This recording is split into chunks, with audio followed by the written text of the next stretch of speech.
Mana shu har kunlik makiyajimni birgalikda qilamiz. Birinchi navbatda yuzni namlantirish albatta. Ancha bo'pti shunaqa video olmaganimga.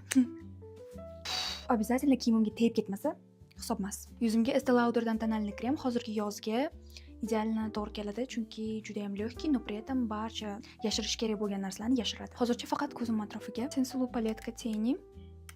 Mana shu neytralniy rang menga juda ham yoqadi. Podvodkam Golden Rose'dan eng sevimli. Bilmadim, hozircha men bundan-da yaxshiroq podvodka hech qayerda topganim yo'q.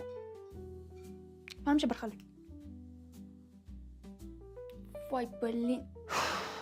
Tushni navbati keldi. Menda Rare Beauty'da mana shunaqa неупокоенный dushaga o'xshagan kichkinagina tush bor. Почти tugab qoldi, но juda ham zo'r tush.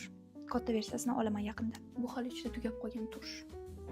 Ko'zlarim tayyor. Endi butun yuzni toniga o'taman. Aytgancha sponjik обязательно nam bo'lish kerak.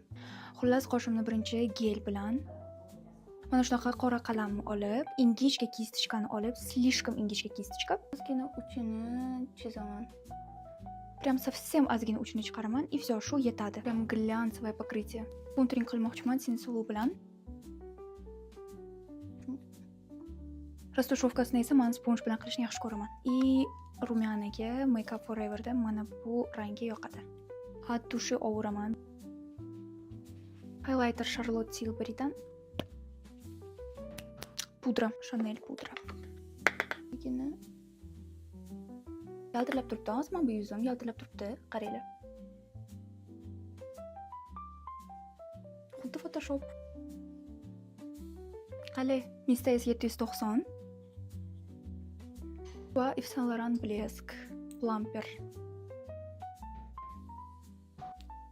Va mana shu meni har kunlik makiyajim. Meni o'ylashim bo'yicha juda ham zo'r makiyaj chiqdi.